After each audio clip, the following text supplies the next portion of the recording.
Good morning, everybody. Good morning, online. Good morning. Good morning. Yes. I hope I'm audible and visible to everyone out here. Good morning, Bhavna, Kanishka, Sujal, Nishat, Shubhangi. Good morning, offline students also. Okay. कुछ नए faces हैं, कुछ वही पुराने. ठीक है. Nevertheless exam खत्म हुई और आपको एक हफ्ते के अंदर अंदर यहाँ पे आना है. वो क्यों आए मिले हैं अपन, ये आपको मालूम ही है. क्योंकि जितना जल्दी स्टार्ट करेंगे उतनी ही जल्दी खत्म भी होगा, सो दैट हमें सेल्फ स्टडी एक्स्ट्रा मिले. राइट. मैं मेरा इंट्रोडक्शन तो बाद में दे दूंगा, but I am welcoming you all on behalf of entire faculty team of NADA Professional Academy in the early bird batch for January 2026 exams. Right? आपका attempt January 2026 पे रहेगा and उसके पहले आप कोई भी attempt नहीं दे सकते. This is the rule of ICAI, that is the God. Right? Exam अच्छे गए सर? चले गए, अब जैसे गए अच्छे ही गए होंगे, तभी हम यहाँ बैठे हैं. राइट. सो अच्छी बात यह है कि आप सब लोग यहाँ पर हैं और आज मेरा आपके साथ थोड़ा सा शुरुआत के 10 से 15 मिनट का एक इंटरेक्शन रहेगा, सो दैट यू अंडरस्टैंड कि what is early bird, why early bird. वैसे व्हाई अर्ली बर्ड तो आपको पता ही है ना. आप फाउंडेशन में नहीं हो, अब आप मान के चलो आप इंटर में हो. What ever is the result हम देखेंगे, जो भी आएगा. लेकिन आज हम जल्दी आ गए हैं तो कुछ ना कुछ इंपॉर्टेंट चीजें अपने को मालूम चल जाए, जिससे कि हमारी आगे की जर्नी कैसे होने वाली है वो हम अकॉर्डिंगली प्लान आउट कर सकें. यस और no. So first thing sir, why Nahata. तो मैं आपको बता दूं, इसका मीन वाई नाहटा. तो मैं आपको बता दूं कि यार Nahata academy is taking the legacy of 35 years. Right.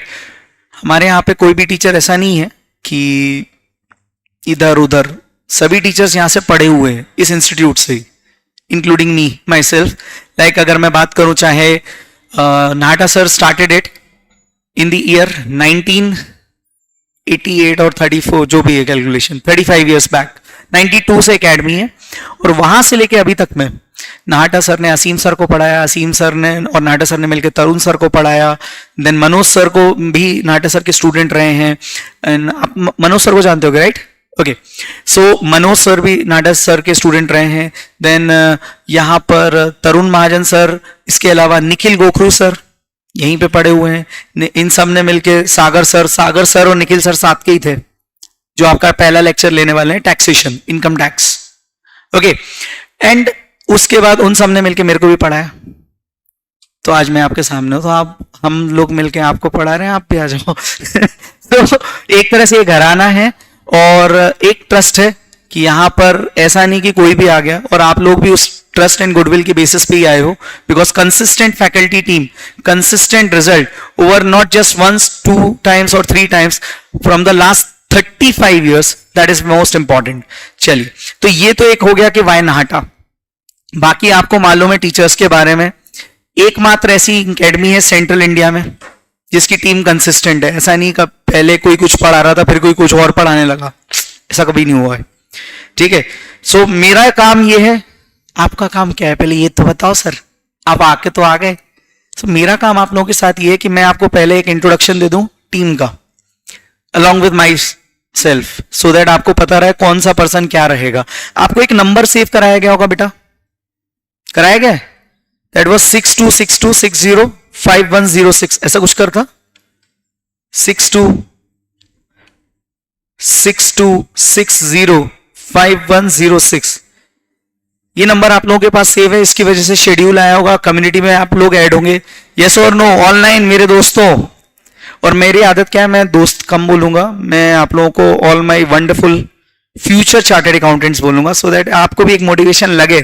ये क्या दुनिया भर आपको ऐसा कर देती कि आप तो सीए कर रहे हो, आपकी लाइफ में कुछ है नहीं, आपको भी तो चेयर अप चाहिए थोड़ा बहुत. राइट. चलिए, सो ये नंबर आपका रहेगा पूरे टाइम. सीए इंटर आपका जो हेल्पलाइन वगैरह, हेल्प सेंटर बोल सकते हैं, हेल्पलाइन नंबर है, आपको शेड्यूलिंग, लेक्चर्स एंड कोई भी क्वेरी हो, कोई लेक्चर आपके ऐप पे चल नहीं रहा है प्रॉपर, है ना, या आप किसी दिन एब्सेंट हो और आप टेस्ट नहीं दे पाए, या आपने टेस्ट दिया और आपकी कॉपी नहीं आई, या आपकी कॉपी में मार्क्स कम आए, तो सारे डाउट्स एक जगह पे, ये जो टेक्निकल और ग्लिचेस वगैरह सारी चीजें। इसके अलावा आपको मालूम होगा यहां पर कितने पेपर्स हैं, 6 पेपर्स हैं, राइट, 6 पेपर्स हैं। अच्छा, मैं आपको सजेस्ट क्या करूं सर, हम बोथ ग्रुप करें, एक ग्रुप करें? देखो, अगर आप अर्ली टू स्टार्ट हो तो ऑब्वियसली आपको बोथ ग्रुप करना चाहिए, क्योंकि मैं आपको बताऊं, आप उस गोल्डन पीरियड में सीए इंटर में आए हो जहां पर इंस्टीट्यूट इंटर और फाइनल को बढ़ाती जा रही है, फाउंडेशन कम करती जा रही है। And I am sorry to say, but this is the fact, because when I enter in CA foundation, that time the result was 50% ICAI passing percentage, foundation and CPT that time, and slowly and gradually they moved on to 20%. Last time I guess 19%, 14 to 19%, this is the class interval, you know that, why they are restricting the entry, but उसका benefit क्या है, जो inter में आ गए वो पास हो जाएंगे अब, so they are increasing the results of intermediate and CA finals, so exit easy कर रहे हैं, entry tough कर रहे हैं, समझ रहे हो? और आप सब हम पास होंगे कि नहीं, ऐसा थॉट भी आ रहा होगा, होगा ही ना। आप में अगर इतने गट्स हैं, आप अर्ली बर्ड बैठ रहे हो, तो कुछ तो लॉजिक होगा ना, कुछ तो कॉन्फिडेंस आप में होगा। यस कम इन, यस और नो? चलिए, तो आपको तो बोथ ग्रुप ही करना चाहिए। और दूसरा सबसे इंपॉर्टेंट, ICAI का न्यू सिलेबस में एक सिंपल सा रूल है कि जब तक आपके बोथ ग्रुप्स क्लियर नहीं होते, आप आर्टिकलशिप स्टार्ट नहीं कर सकते, पहला ये रूल क्लियर है। दूसरा, कुछ बच्चे डरते हैं, yes come in, intermediate 102, yes yes yes yes, so कुछ बच्चे इस बात से भी डरते हैं कि हम कैसे करेंगे, बोथ ग्रुप तो बहुत टफ होता है, हमने हमारे सीनियर से पूछा, हमने हमारे गार्जियन से पूछा। देखो, वो सब ना पुराने चावल हैं, पुराने चावल समझते हो, ओल्ड सिलेबस, वहां पे 8 पेपर्स होते थे, 12 सब्जेक्ट्स होते थे, यहां पर 6 पेपर हैं, टोटल 8 सब्जेक्ट्स हैं, ठीक है। इंटरमीडिएट के बारे में पूरा एक ब्रीफ वीडियो में आप लोगों को कम्युनिटी पे शेयर आया होगा, मेरी फोटो लगी हुई उस पे, what after CA foundation Jan 25, उसको जरूर देखना एक बार, उसमें आपको मालूम चल जाएगा कितने सब्जेक्ट्स क्या हैं। मैं आपको सिंपल कुछ बेसिक चीजें समझा देता हूं। आप अगर यहां पे खड़े हो आज जनवरी में, फेब्रुवरी मान लेते हैं अपन, 4 दिन बाद तो फेब्रुवरी आ जाएगी ना, फेब्रुवरी से आपका एग्जाम कब है? जनवरी 26 में, आप फेब्रुवरी 25 पे खड़े हो, यस और नो? नाउ यहां से लेके यहां तक में कितने महीने हैं? Almost around 11 months. In those 11 months what you, yes come in, what is your expectation कि सर हम 11 months में 6 पेपर्स और I would rather say 8 subjects हमें पढ़ने हैं। जितने फाउंडेशन वाले मेरे को जानते हैं, जो फाउंडेशन में पहले थे, उनको मैंने पहले भी बताया, और जो लोग आज भी जुड़े हैं वो भी अपने ही स्टूडेंट हैं, सब अपने ही हैं। बहुत क्लियर मैं आपको बता दूं, फाउंडेशन में 20% सिलेबस बढ़ाया गया था न्यू सिलेबस में, and intermediate and CA final से 25% सिलेबस कम किया गया है, ठीक है। अब आप क्या कर रहे हो, आप अगर यहां पर एक ग्रुप लेते हो दोस्तों, कितना, ग्रुप 1 या ग्रुप 2, जो भी आप चाहो, एक ग्रुप कोई भी दे सकते हो आप, आपकी इच्छा है, और आपका अटेम्प्ट तो यहीं पे आना है, इसके पहले आप दे नहीं सकते, ये रूल है ICAI का, है ना। अब आपने कितने पेपर प्रिपेयर किए? 3 पेपर्स। क्यों? क्योंकि आपको डर था कि मेरे से बोथ नहीं होगा, राइट। अभी अपन इसको दें, तो आप इस डर से भाग रहे थे और आपने यहां पे क्या दिया, एक ग्रुप। आप इंस्टीट्यूट का रिजल्ट चेक करके देखना कभी वेबसाइट पे, 2 अटेम्प्ट छोड़ दूं मैं, नवंबर 2023 सीए इंटर एंड आपका May 22, ठीक है।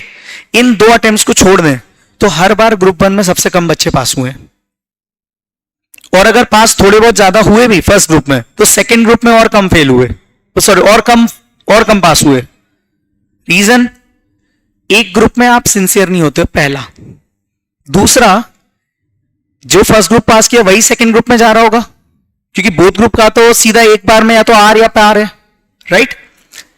फर्स्ट ग्रुप वाला पास क्यों हो जाता है फर्स्ट ग्रुप में, थोड़ा बहुत जल्दी भी, लेकिन सेकंड ग्रुप में अटक जाता है। क्यों? क्योंकि उससे बेनिफिट नहीं मिलता सेट ऑफ का। You understand? सेट ऑफ, ठीक है। तो सेट ऑफ वगैरह प्लस, अब आप यहां पे एक ग्रुप दे रहे हो, अब रिजल्ट तो कम से कम 30 दिन के बाद आएगा, इनफैक्ट 40 डेज। अगला अटेम्प्ट मई में, कितने महीने? 3.5 मंथ्स।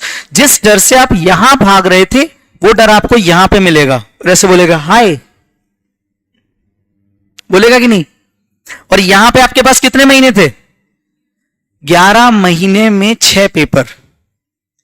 अगर आप नहीं प्लान कर रहे हो, पोस्ट रिजल्ट भी आ रहे हो अगर आप, तो 9 मंथ्स, 1.5 महीने तो है, तो 9.5 मंथ्स, उसमें 6 पेपर्स या 8 सब्जेक्ट्स, या फिर 3.5 मंथ्स में 3 सब्जेक्ट, तो वो ग्रुप 2 के जो आपके बचे उसकी क्लास भी बची है, क्लास 3.5 महीने में खत्म होती है ग्रुप की, अगर आप इंडिविजुअली कोई ग्रुप लेना चाहोगे तो। प्लस ग्रुप 1 का रिजल्ट अवेटेड है, जहां चांसेस कम होते हैं, और ये मैं नहीं बोल रहा हूं, the God, greatest of all times, yes or no? So that is the thing. So plan accordingly. Both group is better situation. हाँ, sometimes you will feel कि यार बहुत पढ़ना पड़ रहा है, बहुत पढ़ना पड़ रहा है, तो आप याद कर लेना कि आप जब पास होगे ना, तो आप उन्हीं 15-20% बच्चों में होगे देश भर में से जो पास हुए हैं। आपके साथ पास होने वाले 20% ही बच्चे होंगे, 25% होंगे ज्यादा से ज्यादा अगर आईसीआई का अच्छा रिजल्ट आएगा, yes or no? But 75 to 80% बच्चा क्या होगा? बाहर हो जाएगा। तो कहना इसे आप उस 25% में कुछ तो होगा ना आप में, and you are capable enough to do it, yes or no? So why both groups, that is clear. Why NAHATA, अब मैं आपको बताता हूं। आपका पहला पेपर क्या है? Advance accounts. इसमें आपके 2 पार्ट्स हैं, अकाउंट्स प्लस अकाउंटिंग स्टैंडर्ड्स। ये पेपर 1 आपको 3 फैकल्टीज पढ़ाने वाले हैं। C Anil Nahata sir, experience of 35 years, CA Manoj Prajapati sir, experience of 24+ years, CA Asim Trivedi sir, experience of 30 years. Oh my God sir, इतनी तो एज ही नहीं है हमारी। But the point is कैसे? See, अकाउंट्स का जो पोर्शन है, जो प्रैक्टिकल पोर्शन है, जिसको अपन अकाउंट्स बोलते हैं, प्रैक्टिकल जो होता है ना कि अपन को सॉल्व करना है, क्वेश्चन सॉल्व करना है, राइट? वो वाला पार्ट आपको 2 लोग मिलकर पढ़ाएंगे। आई रिपीट, मिलकर पढ़ाएंगे। कौन पढ़ाएगा? Nahata sir and Manoj sir. ठीक है, आज आपको मनोज सर पढ़ाने वाले हैं, पहला स्टार्टिंग मनोज सर करने वाले हैं। ठीक है, नाहटा सर भी ज्वाइन करेंगे, बट क्या होगा, कुछ पार्ट मनोज सर पढ़ाएंगे, कुछ पार्ट नाहटा सर पढ़ाएंगे। This part is around 65 to 70 marks. Then आपका 30 मार्क्स के लिए जो थियोरेटिकल अकाउंटिंग स्टैंडर्ड्स हैं, थ्योरी वाले जो अकाउंटिंग स्टैंडर्ड्स हैं, वो पढ़ाएंगे Asim Trivedi sir. Nahata sir needs no introduction. He is like the king of CA industry. King of Nahata नहीं, king of CA industry. आप जितनी भी कोचिंग्स देख लोगे सेंट्रल इंडिया में, जितने भी काउंसिल मेंबर्स देख लोगे, आप उनसे पूछना आपने एक बार क्लास किससे करी थी? नाहटा सर। ठीक है, ठीक है। Manoj sir needs no introduction बच्चों। मनोज सर 24 ईयर से नॉन स्टॉप पढ़ाए जा रहे हैं और आज भी पढ़ा रहे हैं। आप समझ रहे हो, 30-30 साल से अगर बच्चे उन्हें झेले जा रहे हैं, झेल रहे हैं मतलब उनसे क्लास में पढ़ रहे हैं, इसका मतलब क्या है?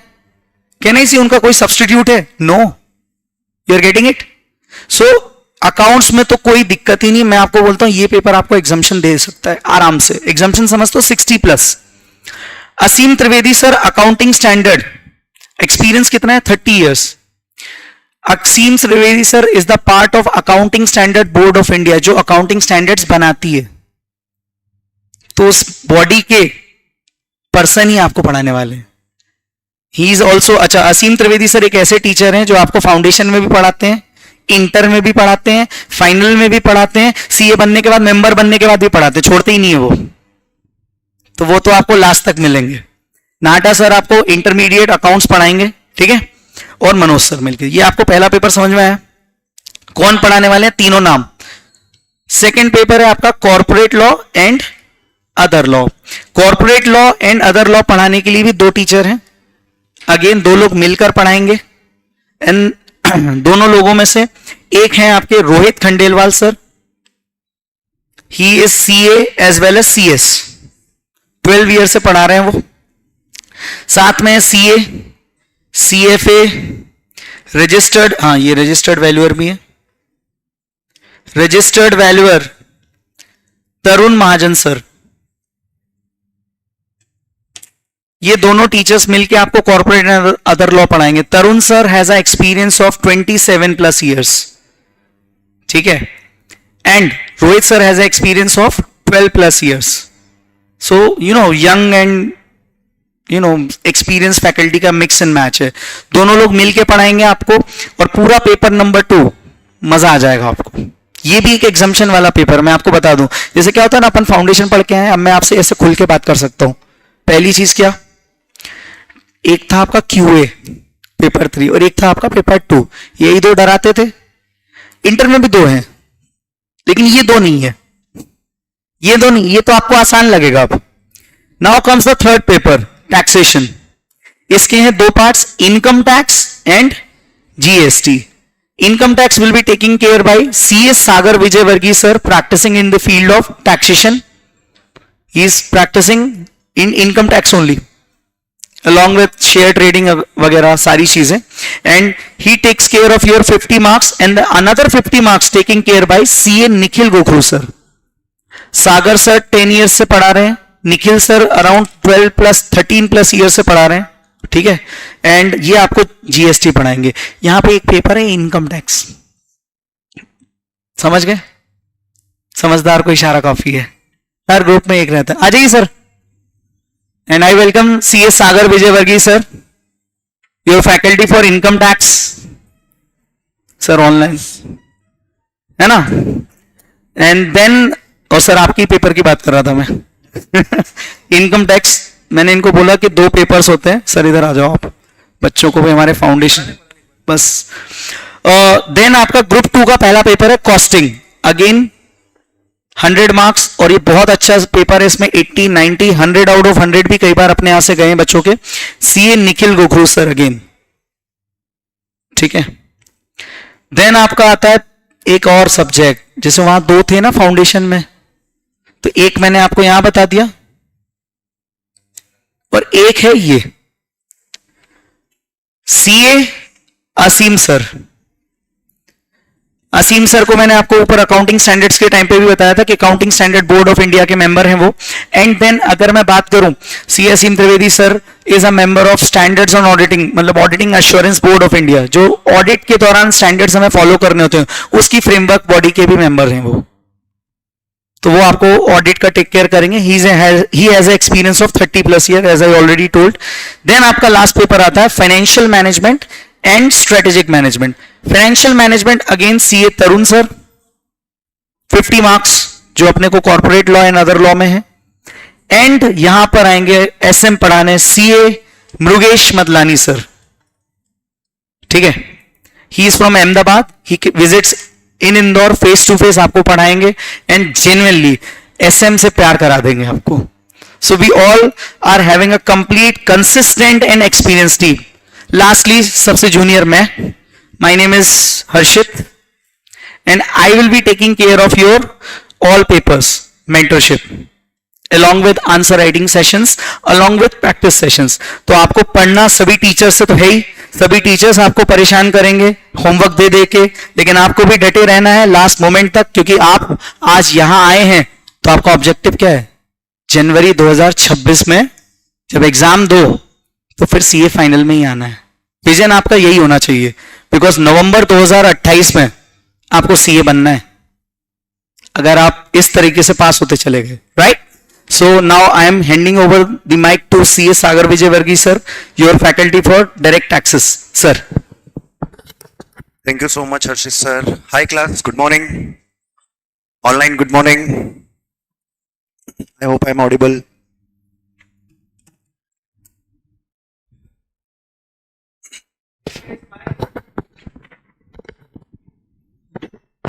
Yes. वाह यार, अभी एग्जाम खत्म हुई और अभी से ही आपको को पकड़ लिया. नाइस, नाइस टू सी यार. काफी बच्चे ऑनलाइन हैं, काफी आप लोग यहाँ पर हो. कैसे रहे फाउंडेशन के पेपर्स? हाँ अच्छे हैं, मतलब तभी यहीं पर है, नहीं तो अभी तक तो डर लग रहा होता. Nice, all the best. But yes, start करने जा रहे हैं. आपको इंट्रोडक्शन तो दे दिया होगा हर्षित सर ने. कितने सब्जेक्ट है? 6. है ना, 3 इस ग्रुप में है और 3 सेकंड ग्रुप में है. And I will be taking taxes, and taxes के अंदर 2 टाइप के टैक्स है आपके, इनकम टैक्स और GST. So I will be taking care of the income tax part. आपको डराऊंगा नहीं, लेकिन एक बात बोलूंगा, इंटर में 2 सबसे खतरनाक सब्जेक्ट है. एक है ऑडिट, जो कि कहां पे है, सेकंड ग्रुप में है, और एक सब्जेक्ट जो है मेरा सब्जेक्ट है ना, दैट इज द टैक्स. इसके 2 रीजन है डिफिकल्ट होने के. एक मैं आपको बताता हूं. एक तो ये है कि काफी कॉम्प्लेक्स टैक्स स्ट्रक्चर है हमारे इनकम टैक्स का इंडिया में, काफी कॉम्प्लेक्स है, समझना इतना आसान नहीं है. और यही एक चार्टेड अकाउंटेंट के लिए एडवांटेज है कि हम अगर उसको समझ जाए तो अपने क्लाइंट को एडवाइस करके, सही से एडवाइस करके अच्छा पैसा कमा सकते हैं.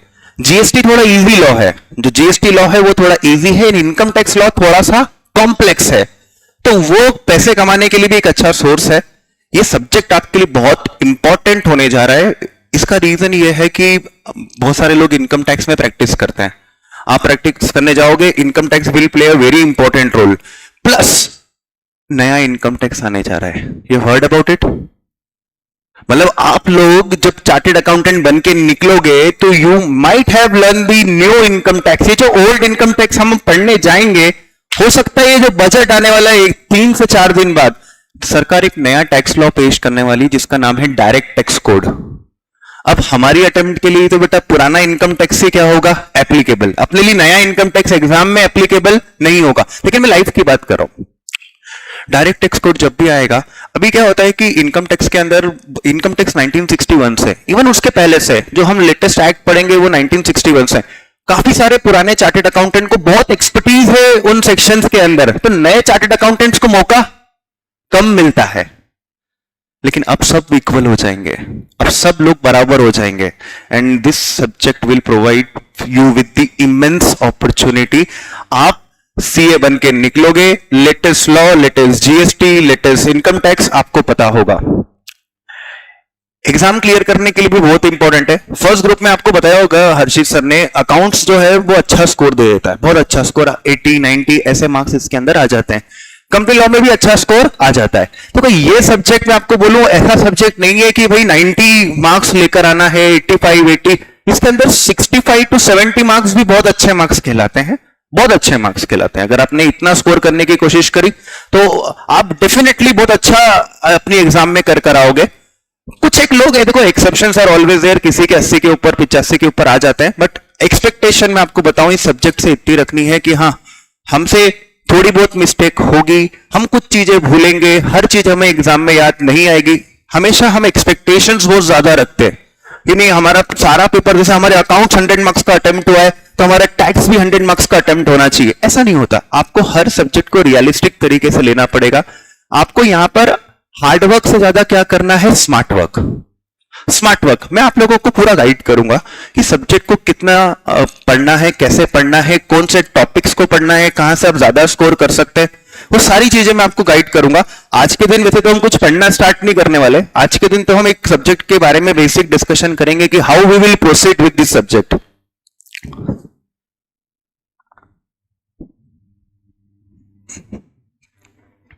हमारी क्लास में पढ़ने का तरीका क्या होगा, हम किस मैनर में अप्रोच करेंगे, वो सारी चीजें, उस सब्जेक्ट से आपको क्या उम्मीद रखनी चाहिए, वो सब चीज मैं आज आपको बताने की कोशिश करता हूं.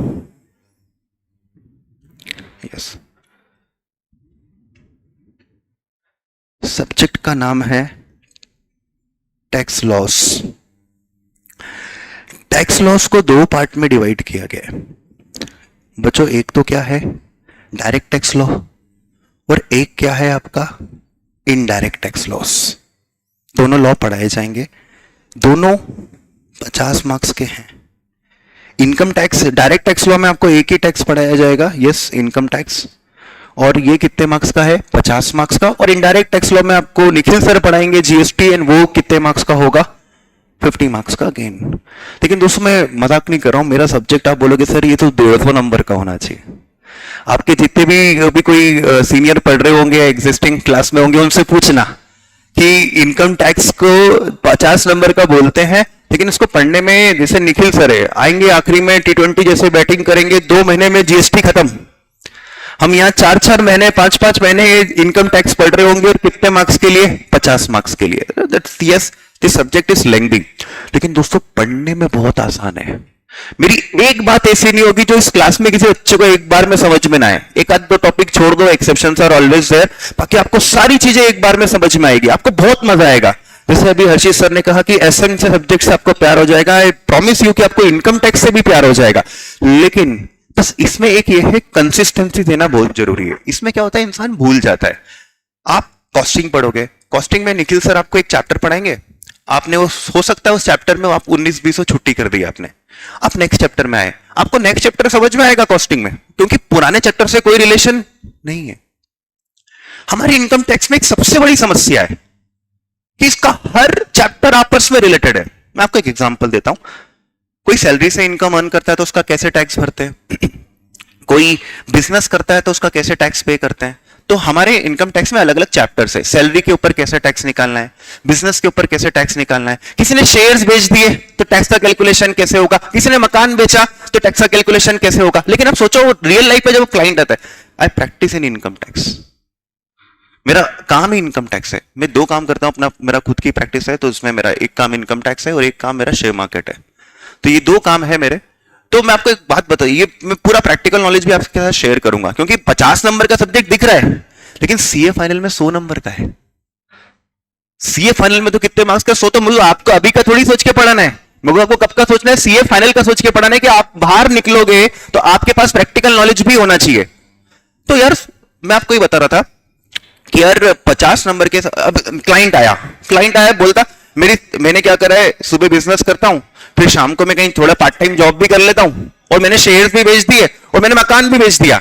अब मुझे बताओ, ऐसा क्वेश्चन एग्जाम में आता है, और हमेशा ऐसा ही क्वेश्चन एग्जाम में आता है कि उसने सब चीजें की है, तो मतलब शेयर्स बेचने का कैलकुलेशन किसी ने छोड़ दिया तो उससे वो एग्जाम में क्वेश्चन बनने वाला नहीं है। सैलरी का किसी को कैलकुलेशन नहीं आता तो हो सकता है उस क्वेश्चन को करने में क्या है प्रॉब्लम। आप बोलेंगे सर हम तो उतना पोर्शन कर लेंगे जितना मतलब क्वेश्चन में हमें आता है। यस, इनकम टैक्स में स्टेप मार्किंग मिलती है, लेकिन क्या होता है एग्जाम के प्रेशर में बच्चा घबरा जाता है। तो मेरा ये सजेशन होता है स्टूडेंट्स को कि यार आपको इनकम टैक्स को है ना पूरा प्रॉपर टाइम देके पढ़ना है और प्रॉपर रेगुलर बेसिस पे पढ़ना है। अगर आपसे कोई चैप्टर मिस हुआ है तो उसको आपको टाइमली कवर करना है, क्योंकि समस्या ये नहीं है कि वो चैप्टर, समस्या वो है कि वो जब दूसरे चैप्टर के साथ मिक्स होगा तो आपको थोड़ा सा कंफ्यूजन फील होगा। आप मेरे साथ रेगुलरली पढ़ेंगे ना, आपको कोई समस्या नहीं आने वाली, कोई समस्या नहीं आएगी। इनकम टैक्स को याद कराना मेरी रिस्पॉन्सिबिलिटी, उसको समझाना मेरी रिस्पॉन्सिबिलिटी, उसको प्रैक्टिस करवाना मेरी रिस्पॉन्सिबिलिटी। आपकी रिस्पॉन्सिबिलिटी सिर्फ इतनी है, 10 से 15 मिनट डेली।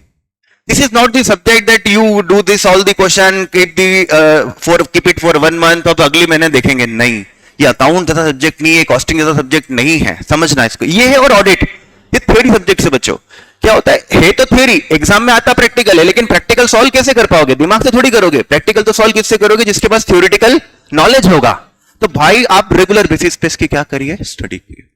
आप अपने सीनियर से पूछना, मेरे एक पढ़ाने का तरीका है, मैं मल्टीपल टाइम चीजों को क्या करता हूं, रिवाइज करवाता हूं। जैसे हम आज तो हम कुछ नहीं पढ़ेंगे, हम जो कल पढ़ेंगे। बेटा अब क्लियर आ रही वॉइस? अब आ रही है क्लियर? आज जैसे हम पढ़ेंगे तो उसके बाद जब हम नेक्स्ट डे स्टार्ट करेंगे तो हम पहले 2 दिन का क्या करते हैं, रिवाइज। हम जब चौथे दिन पढ़ते हैं तो हम लाइक 3 दिन का क्या करते हैं, रिवाइज करते हैं, देन विल मूव फॉरवर्ड।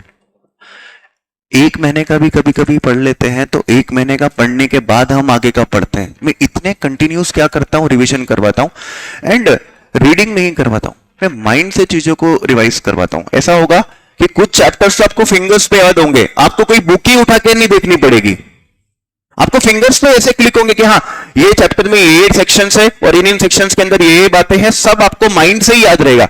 जिसने ये चीज डेवलप कर ली आपको बहुत मजा आएगा, आप बोलोगे कि सर ये सब्जेक्ट सबसे अच्छा है। और कितने स्टूडेंट जैसे होते हैं आके बोलते सर सबसे प्यारा सब्जेक्ट यही, हमको तो मजा आ रहा है। कोई आगे बोलता है मुझे इनकम टैक्स ऑफिसर बनना है, कोई मुझे ये बनना है, क्योंकि सब्जेक्ट है ही इतना इंटरेस्टिंग, इतने प्यारे प्यारे प्रोविजन से, इतने मस्ती वाले प्रोविजन से, आपको बहुत मजा आएगा। और कमाई के लिए बहुत important, individual, HVF, partnership firm, company, whosoever be the person, सबको किसकी जरूरत पड़ती है, इनकम टैक्स की। इतना कॉम्प्लेक्स है कि चार्टेड अकाउंटेंट के अलावा कोई अच्छे से एडवाइस नहीं दे सकता। अभी जितने टैक्स कंसल्टेंट है, बीकॉम वगैरह पास है, जो इनकम टैक्स का काम कर रहे हैं, नया टैक्स आने के बाद वो भी खत्म, वो नहीं पढ़ पाएंगे इतना डीपली जितना आप लोग पढ़ पाओगे। नया टैक्स लॉ होता है, इसका मतलब ये नहीं कि पुराने हर सेक्शन खत्म हो जाएंगे। हमने जो नॉलेज गेन किया है, जो कॉन्सेप्ट गेन किया है, वो कॉन्सेप्ट नए उसमें भी होता है। लेकिन क्या हो चुका है, इनकम टैक्स को आए हुए 1961 से लेकर भी बहुत सारे साल हो गए है ना, तो लाइक 55-65 साल हो गए। तो उस केसेस में होता ही है कि इतने केस लॉ, इतने कॉम्प्लिकेशंस, सरकार ने बोला यार ये सब हटा के हम क्या करेंगे, नया टैक्स लॉ लाएंगे। बट उसका बेस तो ऑब्वियसली बात है, कहीं ना कहीं पुराना टैक्स लॉ होगा। ठीक है, तो चलिए आगे बढ़ जाता हूं मैं। इनकम टैक्स के अंदर मैं आपको यह कहना चाहूंगा कि मैं आपको कहूं तो सबसे फर्स्ट इंपॉर्टेंट चीज जिससे आपको रीड करनी होती है वो क्या है, मॉड्यूल। मॉड्यूल हमारे लिए ग्रंथ क्या है पता है, एग्जाम क्लियर करने के लिए मॉड्यूल। कोई भी सब्जेक्ट हो, कैसा भी सब्जेक्ट हो, मेरे नोट्स हो नहीं हो, है मेरे नोट्स, ऐसा नहीं नोट्स नहीं, नोट्स आर देयर, लेकिन हमें किससे इंपॉर्टेंस देनी है, मॉड्यूल को। सबसे पहले हमें क्या कवर करना होता है, मॉड्यूल। मैं क्लास में मॉड्यूल का हर एक पेज का हर एक कॉन्सेप्ट, हर एक क्वेश्चन कवर करवाऊंगा, हर एक चीज। आप जाके देखो या नहीं देखो वो आपकी इच्छा। मेरी रिस्पॉन्सिबिलिटी है कि भाई जब मैं स्टूडेंट था, मैं हमेशा ऐसे टीचर पॉइंट ऑफ व्यू से नहीं सोचता हूं, मैं हमेशा स्टूडेंट पॉइंट ऑफ व्यू से सोचता हूं कि मैं स्टूडेंट था तो मेरे को क्या करना होता है, मेरे को करना होता है मॉड्यूल। आपको सबसे पहले क्या करूंगा, मॉड्यूल कवर करवाऊंगा दोस्तों। इसके बाद मैं आपको अपने नोट्स दूंगा। नोट्स को मैंने कलरफुली डिजाइन किया है, प्रॉपर है नोट्स, सब कुछ बढ़िया है। मॉड्यूल की सारी बातें कवर करने की कोशिश की, कुछ एक्स्ट्रा बातें भी मेरे नोट्स के अंदर है, कुछ कॉम्प्लेक्स एग्जाम्पल भी मेरे नोट्स के अंदर मिलेंगे। ये दो चीज है, ये दो चीज आपको देखनी है। और तीसरी चीज दोस्तों ये है कि यार देखो इनकी लैंग्वेज थोड़ी सी क्या होती है, टफ, थोड़ी सी टफ होती है लैंग्वेज। इसको एकदम से प्लेन रीड करोगे तो आपको दिक्कत आएगी। आपको एग्जाम टाइम पे एक ऐसा मटेरियल चाहिए जो इजीली रीडेबल हो, तो बेटा हम बनाते हैं क्लास नोट्स। क्लास नोट्स, और ये क्लास नोट्स में हम क्या करते हैं, सारा मॉड्यूल और जो मेरे नोट्स में सारी चीजें हैं और विथ एग्जाम्पल्स, और इतने एग्जाम्पल के आप खुद थक जाओगे कि सर कितने एग्जाम्पल्स हो रहे हैं। ये सारी चीजें आपको कहां मिल जाएगी, आपकी कॉपी में। आपको क्या मेंटेन करनी है, एक बढ़िया सी कॉपी मेंटेन करनी है दोस्तों। उसका रीजन ये है, बढ़िया सी कॉपी मेंटेन करने का रीजन ये है कि यार ये सब्जेक्ट पहले थ्योरी है, समझते समझते आपने एक बार लिख लिया तो उसको रिटेन रखने के चांसेस क्या है, ज्यादा। और हर कोई बोलता है थ्योरी को एक बार लिख के देख लो तो याद रखने की प्रोबेबिलिटी क्या हो जाती है, ज्यादा। मैं इनकम टैक्स को है ना, income tax is like girlfriend है ना। अगर किसी की गर्लफ्रेंड है तो ये रिलेट कर पाएगा। आई थिंक अभी आप बहुत छोटे हो है ना, गर्ल्स बुरा मत मानना, बट ऐसा ना, एक गर्ल्स की टेंडेंसी होती है, वो बहुत चीजें याद रखवाती है। बॉयज थोड़े से क्या होते हैं, कूल होते हैं। बॉयज को तो चलता है, फर्स्ट डे कब मिले थे, वो 1 वीक एनिवर्सरी कब थी ना, 1 मंथ एनिवर्सरी कब थी ना, उसका बर्थडे ना, उसकी मम्मी का बर्थडे ना, उसके बेस्ट फ्रेंड का बर्थडे, वो उसकी एक्स का बर्थडे, इतनी सारी चीजें। इनकम टैक्स भी ऐसे ही करवाएगा, आपको अलग अलग डेट्स याद रखवाएगा, अलग अलग अमाउंट याद रखेगा, उस दिन क्या हुआ था, इस दिन क्या हुआ था, ये कब स्टार्ट हुआ था, वो कब स्टार्ट हुआ था। तो दोस्तों ये सब आपको याद रखना है बस। इनकम टैक्स में ज्यादा बातें नहीं है, 5-6 हजार बातें, only 5-6,000 talks I will tell you. बहुत इजी है, आपको सुनना है, समझना है और आपको याद रखना है, दैट्स इट। 5-6 हजार वैसे ज्यादा नहीं होने वाली है। और लास्टली पास्ट एग्जाम्स क्वेश्चन, जिसको हम प्रीवियस ईयर क्वेश्चन PYQ कहते हैं। पिछले 20 अटेम्प्ट के क्वेश्चन अपन सॉल्व करेंगे। कितने, last 20 attempt question will solve, plus मेरी तरफ से एक्स्ट्रा क्वेश्चंस हर चैप्टर में, खत्म। इसके बाद क्या करना है, कच्छु नहीं, कुछ भी नहीं करना है इसके बाद। क्या क्या चीजें याद रहेगी, past 20 attempt questions, class notes, module, और ये आपके पास ये है, मतलब ये दोनों आपके क्या हो चुके हैं, कवर। प्लस आपके पास पास्ट एग्जाम या प्रीवियस ईयर क्वेश्चंस होंगे, वो मैं आप लोगों को करवाऊंगा। स्क्रीन फ्रीज, अरे यार screen freeze, okay yes, now it's perfect. और मल्टीपल टाइम्स रिवीजन मैं करवाता हूं। मल्टी टाइम रिवीजन करने से चीजें याद रखने की प्रोबेबिलिटी बढ़ जाएगी, ठीक है। और not the least last but not the least, test. ये आपको अपीयर करना है बच्चों। आप जितने टेस्ट दोगे उतने आपको कॉन्फिडेंस बढ़ेगा, उतने अच्छे स्कोर मिलने के चांसेस होंगे। आपने तो अभी आपके फाउंडेशन में भी स्ट्रिक्टली इस बार काफी टेस्ट हुए होंगे, है ना? तो वैसे अपने इनकम टैक्स में भी क्या होंगे, टेस्ट होंगे। उनके ऊपर हमें क्या करना है, काफी फोकस। उसमें पर्सनली मैं खुद कुछ कॉपीज चेक करता हूँ, है ना, जो कि जिसमें बहुत ही कम मार्क्स आते हैं। I personally suggest to students कि हमको कैसे उसको इम्प्रूव करना है। बट यस, अगर आपने सिंसियरली मेरे साथ क्लास में पढ़ा है ना, तो आपको उतना इशू पेपर में नहीं आने वाला है। सर आप हमें पूरा नोट्स में लिख के दिखाओगे क्वेश्चन का फॉर्मेट कैसे होना चाहिए, कैसे राइटिंग होनी चाहिए, कैसे लिखना है। तो देखो, आपको हर्षित सर ने शायद लॉ में क्वेश्चन राइटिंग प्रैक्टिस करवाई थी, है ना, करवाई थी शायद फाउंडेशन में। मैं तो खुद ही करवाऊंगा। मैं तो सारी चीजें अपने सब्जेक्ट की, तो एक एक चीज मुझे खुद को ही करवानी है। आपको सब पता होगा कि आपको कौन सा फॉर्मेट यूज करना है, कैसे आपको एग्जाम में क्वेश्चन अटेम्प्ट करने हैं। ठीक है, चलिए, है ना। तो थोड़ा सा मैं आगे बढ़ता हूं दोस्तों। सब्जेक्ट के बारे में मैंने आपको बताया। मैं आपसे कुछ बेसिक क्वेश्चन पूछता हूं, आप मुझे आंसर दीजिएगा। टैक्स लॉ को भाड़ में जान दो, मुझे इतना बताओ, why do we have law? दुनिया में लॉ ही होते ही क्यों हैं? Why do we have laws? कोई लॉ होता ही क्यों है? एनीवन? क्यों होते हैं लॉ? लॉ नहीं होता तो क्या होता? रेगुलेशन के लिए, जस्टिस के लिए लॉ क्यों होते हैं?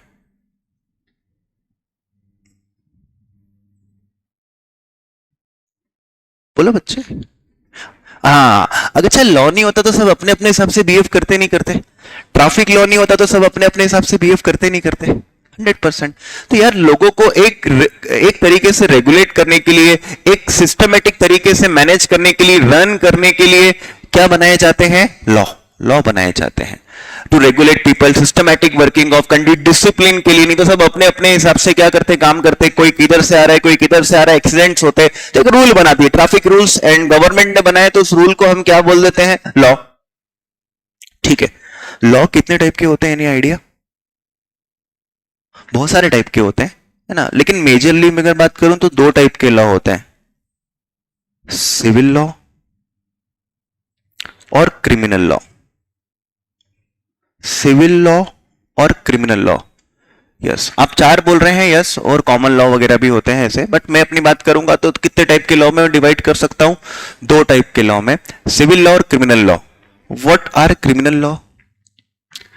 यस, कोई क्राइम वगैरह करता है, कोई चोरी वगैरह करता है, तो उसको पनिश करने के लिए जो लॉ बनाए जाते हैं वो कौन से लॉ होते हैं? Criminal law. एंड लोगों को रेगुलेट करने के लिए, बिजनेस को रेगुलेट करने के लिए जो लॉ बनाए जाते हैं वो कौन से लॉ होते हैं? Civil law. यहाँ पे क्राइम नहीं होता है, बट रेगुलेशन होता है, लोगों का मैनेजमेंट होता है। कोई डिस्प्यूट होता है तो उसको रिजॉल्व करने की क्या की जाती है? कोशिश। तो यहां पे सिविल लॉज आते हैं, क्राइम करने वाले को क्रिमिनल लॉ। हमें क्रिमिनल लॉ तो पढ़ना नहीं है, हमें क्या पढ़ना है? Civil law. सिविल लॉ में भी मल्टीपल टाइप्स के लॉ आते हैं बच्चों। एक होता है M law, that is mercantile law. आपने पढ़ा होगा ये तो, मर्केंटाइल लॉ, इंडियन का। अच्छा, मर्केंटाइल लॉ नहीं पता आपको क्या होता है? What are mercantile laws? पढ़ा ही है फाउंडेशन में, तो पढ़कर ही आए हो। मर्केंटाइल लॉस किसे कहते हैं? Business related law. जो भी लॉ जो किसको रेगुलेट करने में हेल्प करते हैं? बिजनेस को, बिजनेस कॉन्ट्रैक्ट्स को मैनेज करने में हेल्प करते हैं। वो सारे लॉ कौन से कहलाते हैं? Mercantile law. मैं एक एग्जांपल देके बताता हूं। पार्टनरशिप एक्ट पढ़ा है? तो पार्टनरशिप एक्ट किसको रेगुलेट करता है? पार्टनरशिप्स को। पार्टनरशिप। कंपनीज एक्ट के बारे में सुना होगा आपने, तो ये कौन सा लॉ है? Mercantile law. फिर आपने नेगोशिएबल इंस्ट्रूमेंट एक्ट के बारे में सुना होगा, मतलब बिजनेस ट्रांजैक्शन, बिजनेस को रेगुलेट करने के जो लॉ होते हैं वो कौन से लॉ होता है? मर्केंटाइल लॉस कहलाते हैं। ठीक है। एक होता है एडमिनिस्ट्रेटिव लॉ। जो सोसाइटी को रेगुलेट करने के लिए लॉ बनाए जाते हैं वो कौन से लॉ कहलाते हैं? Administrative law. जैसे अगर अपन ट्रैफिक को मैनेज करने के लिए जो लॉ होता है उसको क्या करते हैं? ट्रैफिक कंट्रोल एक्ट करके है। तो ऐसे जो लॉ होते हैं जो सोसाइटी को मैनेज करने के लिए होते हैं वो कौन से होते हैं? Administrative law. एंड दोस्तों, सिविल लॉ में एक टाइप का और लॉ होता है, that is revenue law. Revenue law. Revenue law मतलब यार देश चलाने के लिए क्या चाहिए दोस्तों? पैसा। सरकार के पास पैसा कहां से आता है? वो एक ही चीजें निकलती है, वो सीतारमण से तो समझ में आ ही गया होगा अपन को कि वो एक ही चीज से पैसा कमा सकते हैं, वो क्या है? टैक्सेस, है ना। लेकिन सरकार के पास यार टैक्स के अलावा भी सोर्सेज होने चाहिए। सरकार खुद बिजनेस करके भी क्या कर सकती है? पैसा कमा सकती है, या फिर सरकार लोन भी ले सकती है। अलग अलग सरकार के पास सोर्सेस होते हैं, बट सरकार के पास एक मेजर सोर्स है पैसे कमाने का, वो क्या है? टैक्सेस। इसलिए सरकार ने क्या बना रखे हैं? Tax law. अच्छा, टैक्स लॉ नहीं होता, बस ऐसा होता है कि मन से जिसको टैक्स देना है दे, जिसको नहीं देना है वो ना देता। ऑब्वियसली बात है, कोई भी टैक्स नहीं देता। तो हिंदुस्तान में रेवेन्यू लॉज है। हम पहले सोने की चिड़िया हुआ करते थे, अब नहीं है। पैसा कमाने के लिए हमारे पास एक ही चीज सबसे ज्यादा है, वो है पॉपुलेशन। और इतनी सारी पॉपुलेशन को रन करने के लिए क्या चाहिए? पैसा। और वो पैसा कहां से आता है? डायरेक्ट टैक्स लॉस और इनडायरेक्ट टैक्स लॉस। तो बच्चों देखो, लॉ कितने टाइप के होते हैं? दो टाइप के। कौन कौन से? सिविल लॉ और क्रिमिनल लॉ। सिविल लॉ में मल्टीपल टाइप्स के लॉ होते हैं। सोसाइटी को मैनेज करने के लिए एडमिनिस्ट्रेटिव लॉ, बिजनेस को मैनेज करने के लिए मर्केंटाइल लॉ। मुझे उन दोनों लॉ से मतलब नहीं है। मेरा लॉ कहां लाए करता है? Revenue law. रेवेन्यू लॉ भी दो टाइप के होते हैं, एक डायरेक्ट टैक्स लॉस और एक क्या होता है?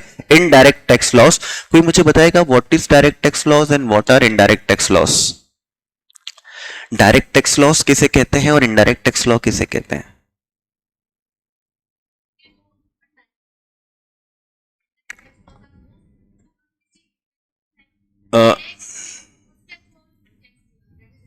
ओके, बिल्कुल करेक्ट है। तो यहां पर है ना, मैं दो words direct like which is income tax, which is directly applicable, मैं सिंपल से एग्जांपल से आपको समझाने की कोशिश करता हूं। एक होता है वर्ड लाइबिलिटी और एक वर्ड होता है बेटा बर्डन। सरकार को टैक्स पे करने की लाइबिलिटी किसकी है और वो बर्डन टैक्स का किस पे आता है, इससे डिफाइन किया जा सकता है कि कौन सा टैक्स लॉ है। देखो, आज हम आप लोगों को पढ़ा रहे हैं और आपसे हम फीस क्या करेंगे? कलेक्ट। फीस के साथ हम क्या कलेक्ट करेंगे? जीएसटी। तो आप मुझे बताइए, सरकार को जीएसटी कौन पे करेगा? सरकार को जीएसटी नाटा एकेडमी पे करेगी। तो लाइबिलिटी किसके ऊपर है? नाटा एकेडमी। लेकिन क्या नाटा एकेडमी अपनी जेब से इनकम टैक्स पे कर रही है? क्या बर्डन नाटा एकेडमी पे है? क्या बर्डन किस पे है? कस्टमर्स पे। तो जब लाइबिलिटी एक अलग पर्सन पे हो और बर्डन अलग पर्सन पे हो, तो भैया उसको क्या कहते हैं? Indirect tax laws. That tax laws are called as indirect tax law. Liability अलग पर्सन पे है और बर्डन अलग पर्सन पे है। डायरेक्ट टैक्स लॉ में बताता हूं, मेरी इनकम होगी, आप लोगों को पढ़ाऊंगा, मेरी इनकम होगी, मेरे को सरकार को क्या करना है? टैक्स पे करना है। I have the liability, but मैं आपकी फीस के साथ ये कलेक्ट कर सकता हूं कि भैया इतना इनकम टैक्स भी दो, क्योंकि मुझे इनकम टैक्स भी क्या करना है पे। उसका बर्डन में किसी और के ऊपर क्या नहीं कर सकता? शिफ्ट। तो ऐसे टैक्सेस जिसका बर्डन शिफ्ट नहीं हो सकता, वो कौन से लॉ कहलाते हैं? Direct tax law. Liability and burden same person पे होती है। यहां पर क्या होता है? लाइबिलिटी भी सेम पर्सन पे है और बर्डन भी किस पे है? सेम पर्सन पे। इनडायरेक्ट टैक्स लॉ में क्या होता है? लाइबिलिटी जो है वेंडर पे है, सर्विस प्रोवाइडर पे है, लेकिन बर्डन किस पे है? कस्टमर पे। तो वो टैक्स लॉ क्या कहलाता है? Indirect tax law. अपने को किससे मतलब है? डायरेक्ट टैक्स लॉ, कि अपना सब्जेक्ट क्या है? Income tax. तो sir income tax is a direct tax law. ठीक है साहब। अभी काफी सारी रील्स देखने में आती है ना, तो फ्री टाइम मिल जाता है तो वो तो ऑब्वियसली बात है, स्क्रॉल करने में आ ही जाती है। लोग कह रहे थे कि सांस लेने पे भी टैक्स लग सकता है, क्योंकि सब पे टैक्स। पॉपकॉर्न पे क्या लगा दिया? टैक्स लगा दिया। तो बोले सांस लेने पर भी क्या लग जाएगा? टैक्स लग जाएगा। क्या सांस लेने पे टैक्स लग सकता है? क्यों? अरे वो तो चाहे तो किसी में भी टैक्स लगा सकती है, किसी में भी, उनकी इच्छा है यार, सरकार है वो तो। बताओ ना पीछे वालों, क्या सरकार सांस लेने पे टैक्स नहीं लगा सकती? क्या क्यों नहीं लगा सकती? पानी पे टैक्स लगता है, तो सांस पे क्यों नहीं लग सकता? इंटेंजिबल है, इंटेंजिबल है। तो जैसे ना लाइसेंस भी इंटेंजिबल है, उसको बेचने पे सरकार टैक्स ले लेती है। गुडविल भी इंटेंजिबल है, उसको बेचने पे सरकार टैक्स ले लेती है।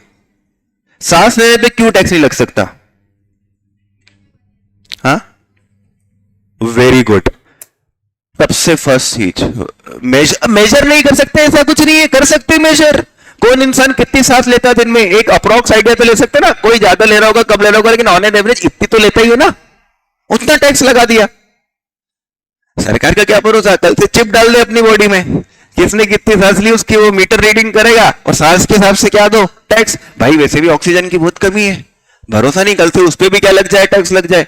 लेकिन देखो पावर टू इंपोज टैक्स कहां से आता है? मेरा ये कैसे देखो शिफ्ट करा, दो टाइप के टैक्स लॉ होते हैं, तो मैंने कहा कि सरकार क्या किसी भी चीज पे टैक्स लगा सकती है, तो पावर टू इंपोज टैक्स ये कहां से आता है?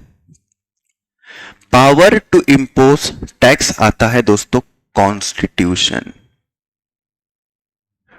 आज का कुछ लिखना नहीं है, आज को सिर्फ बेसिक बातें मैं आप लोगों को बता रहा हूं। Being a chartered accountant student आपको थोड़ा बहुत ये सब चीजें पता होना चाहिए, मेरे सब्जेक्ट से थोड़ा सा साइड में जाके है, but yes you should know. कल से कोई भी आपको पूछ ले कि भैया सांस लेने पे भी टैक्स लग सकता है, तो उसको बोलना अरे उसी मैटर पे टैक्स लग सकता है जो मैटर कहां लिखे हैं, कॉन्स्टिट्यूशन में लिखे। कॉन्स्टिट्यूशन में लिखा है तो ही टैक्स लगाया जा सकता है, नहीं तो नहीं। लेकिन एक बात है दोस्तों, सरकार चाहे तो कॉन्स्टिट्यूशन को अमेंड कर सकती है और फिर सांस लेने पे भी क्या लगा सकती है, टैक्स। ठीक है, अच्छा पावर तो कॉन्स्टिट्यूशन में है, पावर तो कॉन्स्टिट्यूशन में है, बट टैक्स लगाता कौन है? Who makes the tax law? Tax loss बनाता कौन है? Finance minister. Who makes the tax law? Parliament. Parliament. वो तो टैक्स लॉ बनने के बाद उसमें चेंजेस फाइनेंस मिनिस्टर अमेंडमेंट्स कर देते हैं, कुछ चेंज ला देते हैं, लेकिन बनाना, लॉ बनाने का काम किसका है? ऐसा नहीं, not the tax law, any law. कौन बना सकता है? पार्लियामेंट। तो मुझे बताओ ना, पावर कहां से आता है? कॉन्स्टिट्यूशन से। पावर कहां से आता है? कॉन्स्टिट्यूशन से। बनाता कौन है? बनाते कैसे हैं? बनाते कैसे हैं? ऑनलाइन वाले बच्चे आंसर दे रहे, बहुत बढ़िया आंसर दे रहे, सब अच्छा आज बच्चे। कैसे बनाते? इधर वाले बोलो, बिल पास करके। याद है कि नहीं? पढ़ा है कि नहीं पढ़ा है आपने? पढ़ा है। बिल पास करके। तो भैया बिल पहले कहां पास होता है?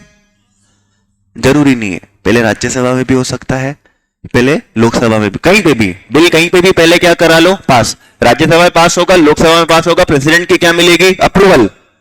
तो बिल जो है वो क्या बन जाएगा? Law, that is act. वो क्या बन जाएगा? Act. Okay okay okay okay, now tell me, आपने वो वर्ड बोला law, so tell me what is the difference between act and the law? इन्हें कहा बेटा कि बिल पास करने के बाद क्या बन जाएगा? लॉ। मैं बोल रहा हूं बिल पास करने के बाद बन जाएगा एक्ट। ठीक है, बिल पास करने के बाद एक्ट बन जाएगा, ठीक है। What is the difference between word act? मैं बोलता हूं इनकम टैक्स लॉस, मैं बोलता हूं income tax act. Now what is the difference?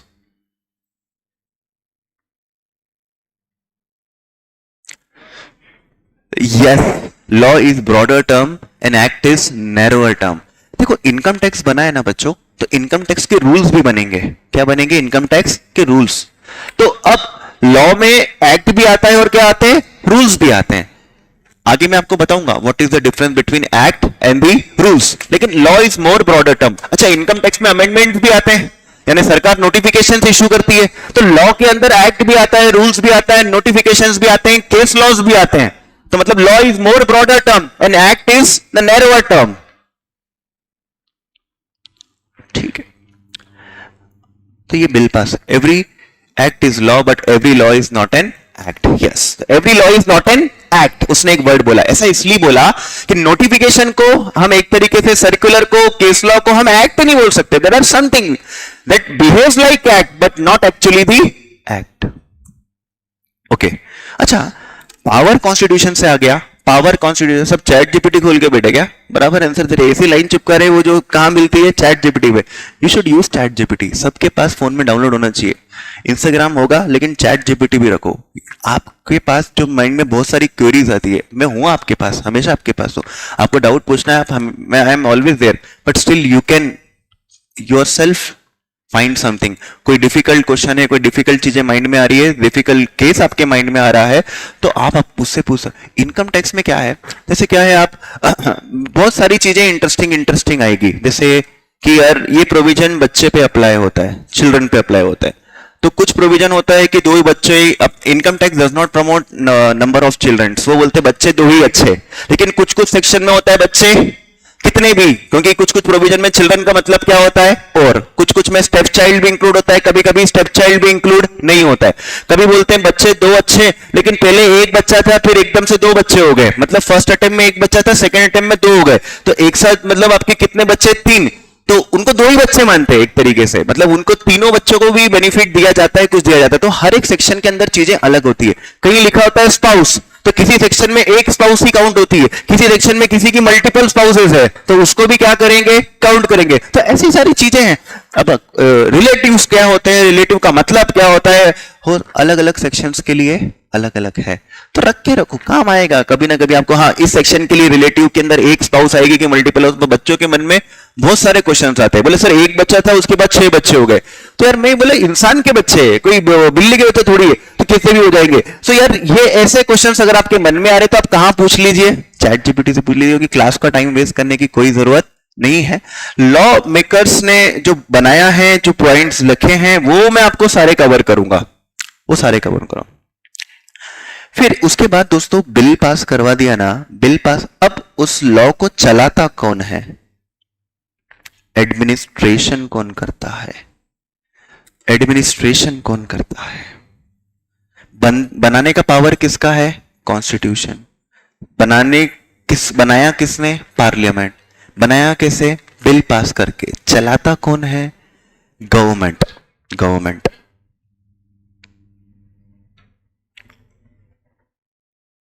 चलाता कौन है, गवर्नमेंट। अच्छा, गवर्नमेंट का हेड कौन है, who is the head of the government, president, prime minister. Prime minister बेटा,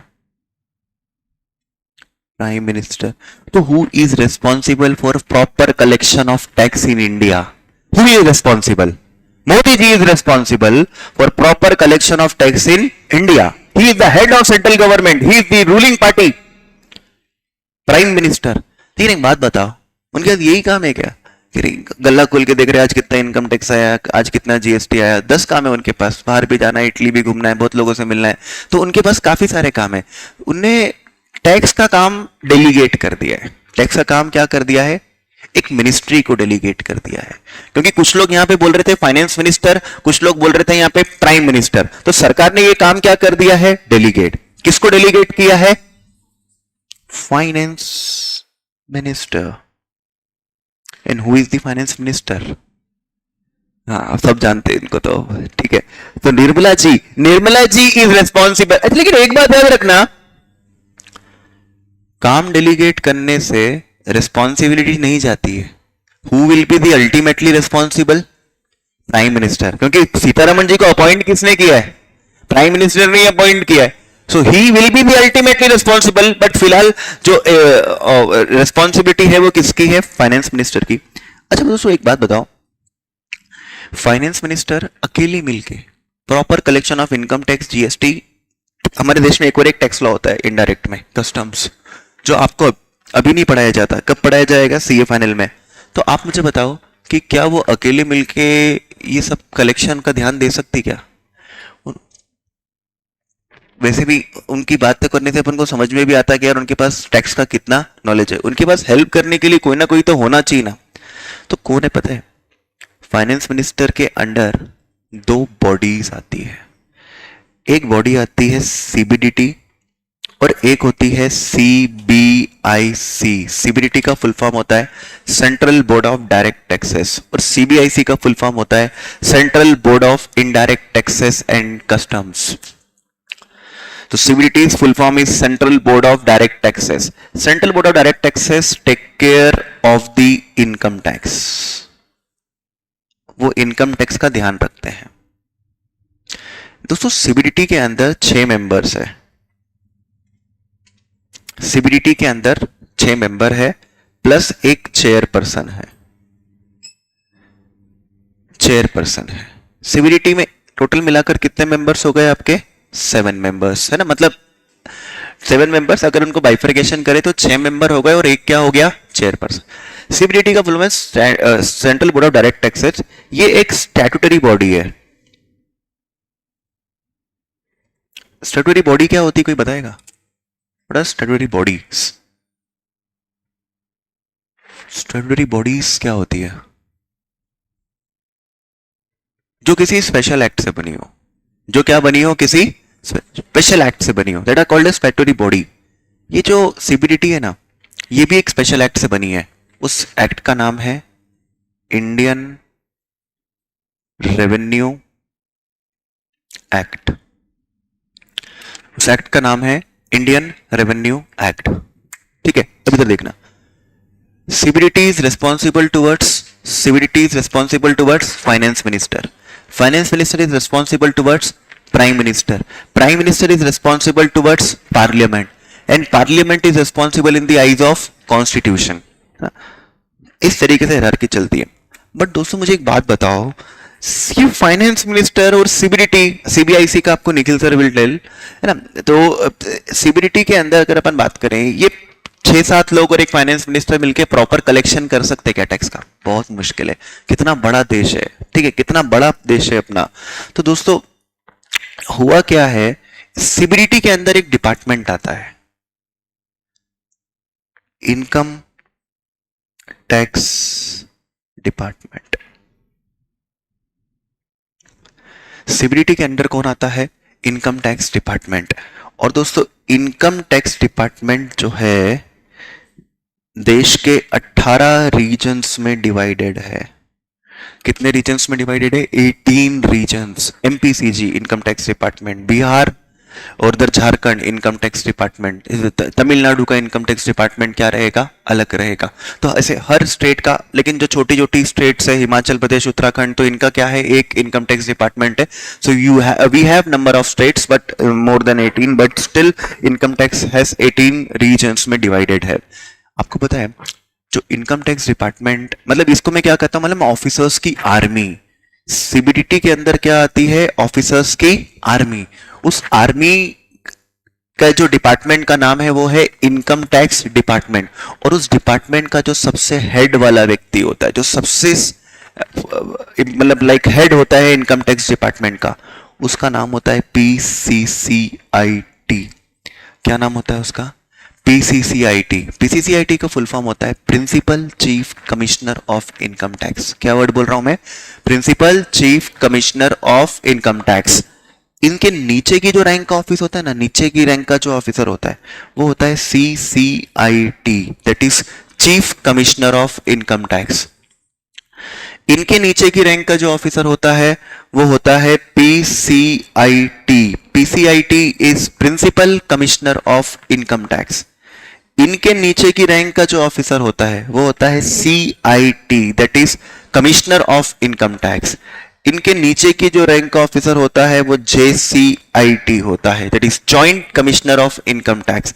इनके नीचे की रैंक का जो ऑफिसर होता है वो एसीआईटी करके होता है, that is assistant commissioner of income tax. इनसे नीचे की रैंक का जो ऑफिसर होता है वो होता है आपका इनकम टैक्स ऑफिसर।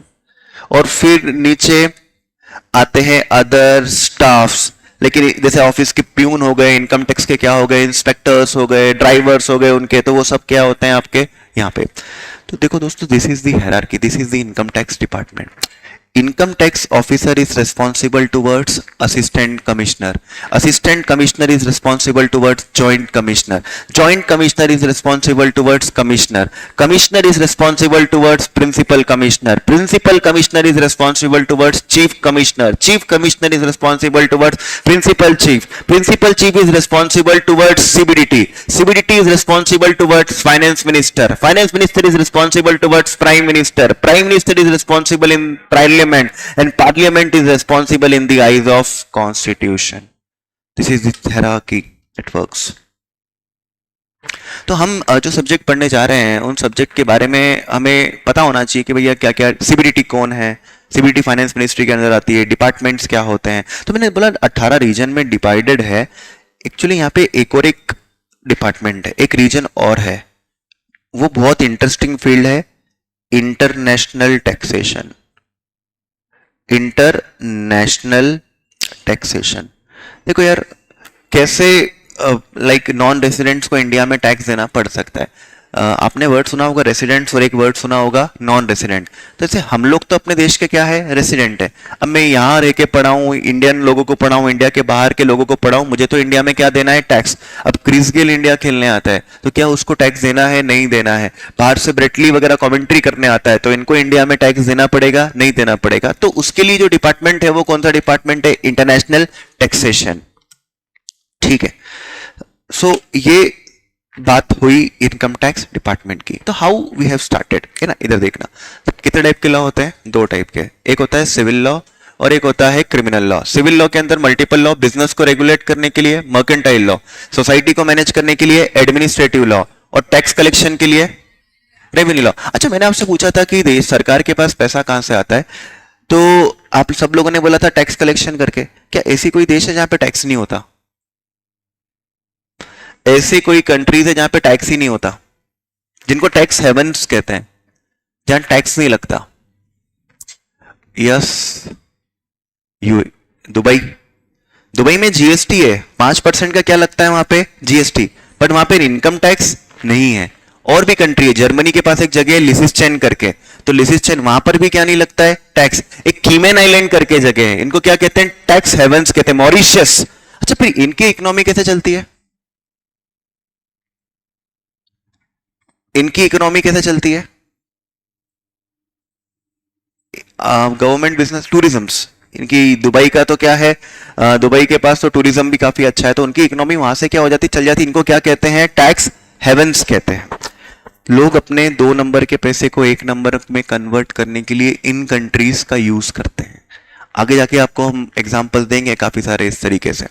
फिर मैंने आप लोगों को ये कहा कि 2 टाइप के टैक्स लॉस होते हैं, है ना। 2 टाइप के टैक्स लॉ होते हैं, तो डायरेक्ट टैक्स लॉ और indirect tax law. What is direct tax loss, what is direct tax law? तो 2 वर्ड होते हैं, एक होता है वर्ड लाइबिलिटी और एक वर्ड होता है बर्डन। दोनों सेम पर्सन पर हो तो वो क्या कहलाएंगे, डायरेक्ट टैक्स लॉ, और अलग अलग पर्सन पर हो तो इनडायरेक्ट टैक्स लॉ। फिर मैंने कहा क्या किसी भी मैटर पे टैक्स लॉ लगाया जा सकता है, तो बोलना नहीं, कॉन्स्टिट्यूशन में लिखा है उसी मैटर पे लगाया जा सकता है। टैक्स लॉ बनाता कौन है, पार्लियामेंट। चलाता कौन है, गवर्नमेंट। एंड गवर्नमेंट ने कौन सी मिनिस्ट्री को दे रखा है, फाइनेंस मिनिस्ट्री, और उसके नीचे कौन है, सीबीडीटी, एंड उसके नीचे मैंने आपको बताया था इनकम टैक्स डिपार्टमेंट। अच्छा समझो,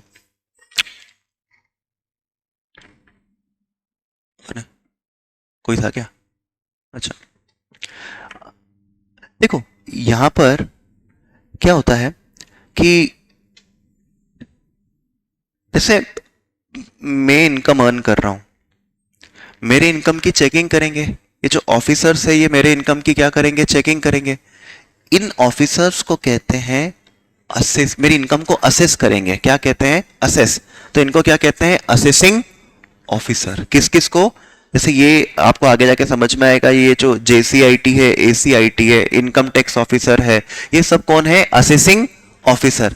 जैसे आप बोल के सर सीआईटी असेस नहीं करता है क्या, देखो यार सीआईटी जेसीआईटी के काम को देखता है। एक्चुअली में जो असेसमेंट करते हैं वो ऑफिसर्स कौन से होते हैं, ये नीचे के लेवल के, जेसीआईटी, एसीआईटी, असेस, इनको क्या कहते हैं, एओ, असेसिंग ऑफिसर। मैं बोलूंगा एओ का नोटिस आया, एओ का मतलब उसको हमारी इनकम में कुछ ना कुछ क्या दिख रही है, गड़बड़ी दिख रही है, तो वो नोटिस भेजने वाला व्यक्ति कौन होगा, या तो वो जेसीआईटी होगा, एसीआईटी होगा, या फिर क्या होगा, आईटीओ।